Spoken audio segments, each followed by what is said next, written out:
ଜୟ ଜନ ସାଙ୍ଗମାନେ ଧନିଆ ପାହାଡ଼ ବୁଲାବୁଲି ବ୍ଲଗ୍କୁ ଆପଣଙ୍କୁ ମୁଁ ସ୍ୱାଗତ କରୁଛି। ଧନିଆ ପାହାଡ଼ ବୁଲାବୁଲି ବ୍ଲଗ୍କୁ ଆଉ ଟିକେ ଆଗକୁ ବି ନେଉଛି। ବାବାଙ୍କ ସହିତ କଥା ହେଲା ପରେ ଆମେ ଚାଲିଲୁ ସେ ଆଉ ଏକ ଗୁମ୍ଫା ଯାହାକି ଏଇ ପାହାଡ଼ ଭିତରେ ଥିଲା। ବାବାଙ୍କ ସହିତ ମୁଁ ଯାଉଛି, ଦେଖନ୍ତୁ କୋଉ ଭଳିଆ ଜଙ୍ଗଲ ଭିତରେ ପାହାଡ଼ ଉପରେ ଦେଖନ୍ତୁ ବାବା ଖାଲି ପାଦରେ ଯାଉଛନ୍ତି। ଆଉ ମୁଁ ଯେହେତୁ ମୋର ଚାଲିବା ଏ ବଣ ଜଙ୍ଗଲ ଅଭ୍ୟାସ ନାହିଁ ତ ମୁଁ ବୁଟ୍ ପିନ୍ଧି ଯାଉଛି ବାବାଙ୍କ ସହିତ। ଦେଖନ୍ତୁ ମୋ ଆଗରେ ବାବା, ତାଙ୍କ ପଛରେ ପୁରା ଅବସ୍ଥା ବାର ବଜିଲାଣି। ପ୍ରଥମେ ସେ ଉପରକୁ ପାହାଡ଼ ଚଢ଼ିଯିବା, ତାପରେ ପୁଣି ଆଉ ପାହାଡ଼ ଭିତରେ ଗୁମ୍ଫା ଖୋଜିବା, ପୁଣି ବାବାଙ୍କ ସହିତ ଦେଖା ହେଲା ପରେ ପୁଣି ବାବା ଆମକୁ ଆଉ ଏକ ଗୁମ୍ଫା ପାଖକୁ ନେଉଛନ୍ତି। ଦେଖନ୍ତୁ ଆଉ ଧନିଆ ପାହାଡ଼ କ'ଣ କୁହାଯାଏ, କ'ଣ ପାଇଁ କୁହାଯାଏ? ବାବା କହିଲେ କି ଏ ଜାଗାଟା ହେଉଛି ଗୁପ୍ତଧନ ବହୁତ ଏ ପାହାଡ଼ ଅଛି, ଧନ ରହିଥିବାରୁ ଏ ଜାଗାକୁ ଧନିଆ ପାହାଡ଼ ବୋଲି କୁହାଯାଏ।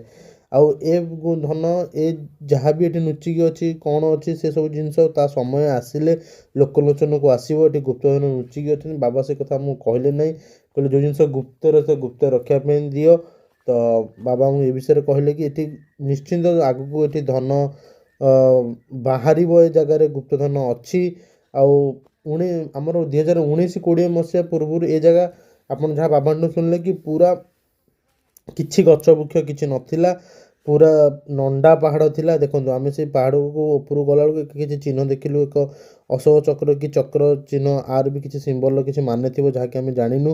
ତ ଫିର୍ ବି ଆମେ ଉପରକୁ ବଢ଼ି ଚାଲିଲୁ ଦେଖିବା ପାଇଁ ସେ ଗୁମ୍ଫା ପାଖକୁ। ଆଉ ଯେଉଁ ଯେମିତି ବାବାଙ୍କଠୁ ଶୁଣୁଥିଲେ ଏ ଜାଗା ପୁରା ନଣ୍ଡା ପାହାଡ଼ ଥିଲା। 2019-20 ପରେ ହିଁ ଗଛ ଲାଗି ଏ ଜାଗାରେ ଏତେ ଜଙ୍ଗଲ ହେଇଛି।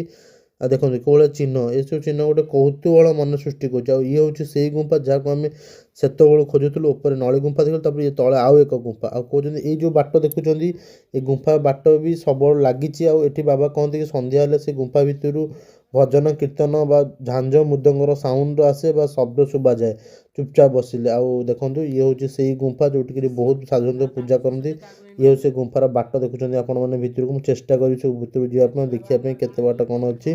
ତ ଚାଲନ୍ତୁ ଦେଖିବା ସେ ଭିତରକୁ ଯିବା। ମୁଁ ଭିତରକୁ ଗଲି, ତାପରେ ଦେଖନ୍ତୁ ସେ କୁହା ହେଲା କି ଏଠୁ ଗୁମ୍ଫାଟିକୁ ବନ୍ଦ କରାଯାଇଛି। ଅଳ୍ପ କିଛି ବାଟ ପରେ ସେ ଗୁମ୍ଫା ଭିତରକୁ ଗଲା ପରେ ସେ ଗୁମ୍ଫା ବାଟ ବନ୍ଦ କରାଯାଇଛି। ଆଉ ତା ସମୟ ଆସିଲେ ଏ ଦ୍ୱାର ଖୋଲିବ ବୋଲି ବି କୁହାଯାଉଛି। ଆଉ ଯାହା ଅଛି ଦେଖିବା ଆମେ ନେକ୍ସଟ ବ୍ଲଗ୍ରେ ବା ନେକ୍ସଟ ଏପିସୋଡ଼।